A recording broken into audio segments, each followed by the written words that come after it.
பிரியமானவர்களே, இயேசு கிறிஸ்துவின் நாமத்தில் நான் உங்களை வாழ்த்துகிறேன். இன்னும் 2 நாள் தான் இருக்குது, புது வருஷத்துக்குள்ளே பிரவேசிக்க போகிறேன்ல. இடையில இன்னும் 1 நாள் தான் இருக்குது. நாட்கள் எவ்வளவு வேகமா கடந்து போகுதில்லை? சரி, இந்த நாள்ல ஆண்டவர் ஒரு வார்த்தை உங்களுக்கு நினைவு கூறும்படி ஞாபகப்படுத்துகிறார். நாம் இந்த புது வருஷத்துக்குள்ள செல்லும் முன்னால இதையெல்லாம் நினைத்து நாம் ஆண்டவருக்கு நன்றி சொல்லணும், துதிக்கணும், நம்ம ஆயத்தப்படுத்தி கொள்ளணும். ஒரு புது வருஷத்துல போவதற்கு ஆயத்த அவசியம் தானே. எல்லாத்துக்கும் ஒரு ஆயத்தை செய்யறல. ஒரு டிராவல் பண்ணணும், ஒரு பிரயாணத்தை ஆரம்பிக்கணும்னு ஆயத்தப்படுகிறோம். அதே மாதிரி ஒரு புது வருஷத்துக்குள்ள செல்வதற்கு முன்னால நம்முடைய மனதை, ஆத்மாவை, ஆவியை ஆயத்தப்படுத்தி கொள்ளுவது. அதுல 1 நாளாகமம் 16ஆம் அதிகாரம் 13ஆம் வசனத்துல ஒரு அழகான வார்த்தை சொல்லப்படுகிறது. கர்த்தர் செய்த அதிசயங்களையும் அவருடைய அற்புதங்களையும் அவருடைய வாக்கின் நியாய தீர்ப்புகளை நினைவு கூறுங்கள். நம்ம நினைச்சு பார்க்கணுமா, அதாவது நினைவு கூறணுமா? அப்ப இந்த நாட்கள்ல சில காரியத்தை திரும்பி நடந்து வந்த பாதையை நினைவு கூறணும். அவருடைய அதிசயங்களையும் அற்புதங்களையும் நினைவு கூறணுமா? ஆண்டவர் நிறைய அற்புதம் செய்திருக்கிறார்ல. இந்த வருஷத்துல எனக்கு நிறைய அற்புதம் செய்திருக்கிறார். நான் அதை யோசித்து பார்த்தல ஆச்சரியமா இருக்கிறது. ஆண்டவர் செய்த அதிசயங்கள், அற்புதங்கள். ஊழியத்தின் பாதையில நிறைய அற்புதங்களை ஆண்டவர் செய்திருக்கிறார்.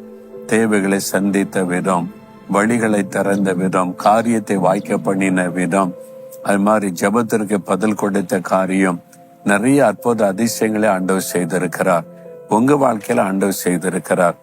கொஞ்சம் நிதானமா உட்கார்ந்து யோசித்து நினைச்சு பாருங்க, அதை திங்க் பண்ணி பாருங்க. ஆண்டவர் செய்த அதிசயங்கள் உங்களுக்கு தெரியும், அவர் செய்த அற்புதங்கள் தெரியும்.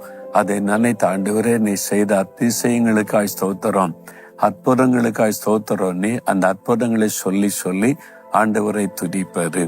நான் பொதுவா எழுதி வச்சு ஜெபம் பண்ணுவேன்னா டைரியில ஜெப குறிப்புகள், அந்த பதில் கொடுத்ததெல்லாம் கூட நான் குறிச்சு வச்சிருப்பேன். அது திரும்பி பார்த்தா எவ்வளவு அதிசயம் ஆண்டவர் எனக்கு செய்திருக்கிறார், எத்தனை அற்புதம் நடப்பித்திருக்கிறான், ஜெபித்ததுக்கெல்லாம் பதில் தந்திருக்கிறாரே. அதை நினைக்கும் போதே உள்ளத்துல சந்தோஷம், விசுவாசம் பொங்கி வரும். அப்ப அவர் செய்த அதிசயங்களையும் அற்புதங்களையும் நம்ம நினைவு கூர்ந்து ஆண்டவரை துதிக்கணும். 3வது ஒரு காரியம் சொல்லப்படுகிறது, அவர் வாக்கின் நியாய தீர்ப்புகளையும் நினைவு கூறுங்கள். ஆண்டோடைய நியாய தீர்ப்புகள் உங்க வாழ்க்கையில, உங்க தேசத்துல, உலக அளவில் கர்த்தருடைய நியாய தீர்ப்பை நம்ம சிந்தித்து பார்க்கணும்.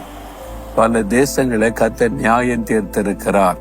நீ யோசித்து பாருங்க, இந்த வருஷத்துல சில தேசங்கள்ல நடந்த சம்பவங்களை, அந்த தேசத்துல நடந்த அக்கிரமங்கள், அநியாயங்கள் நிமித்தம் தேவன் நியாயம் தீர்த்திருக்கிறார். சிலர் தோல்வி அடைந்தது, சிலர் வெட்கப்பட்டு போனது, சிலர் எதிர்பார்த்த காரியம் நடக்காமல் போனது, அதெல்லாம் தேவனுடைய நியாய தீர்ப்புகள். பல தேசங்கள மாறுதல் உண்டானது. முந்தினவர்கள் செய்த அநியாய அக்கிரமங்கள் நிமித்தம் தேவன் நியாயம் தீர்த்து புதிதாக்கி இருக்கிறார்.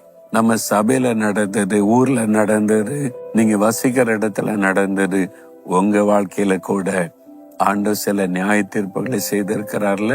நீங்களே யோசித்து பாருங்க. அது நன்மைக்கு ஏதுவாய் நம்மளை பரிசுத்தப்படுத்த, சுத்திகரிக்க, இனி நம்ம நீதியா நடக்கணும், நேர்மையா நடக்கணும் என்பதற்காக அதை அனுமதித்திருக்கிறார்.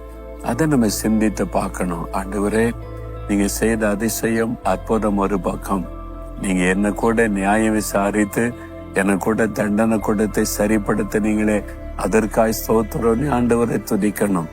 சில தோல்விகள், சில நஷ்டங்கள், சில இழப்புகள், சில பிரச்சனைகள் உங்களை யோசிக்க வச்சதில்ல, ஏன் இப்படி நடந்ததுன்னு தேவனுடைய நீதி நியாய தீர்ப்பு வெளிப்பட்டு நீ சரியாகணும், இதுக்கு மேல இந்த தப்ப பண்ணக்கூடாது நீ உணர்த்துவதற்காய் தேவன் அனுமதித்தார்.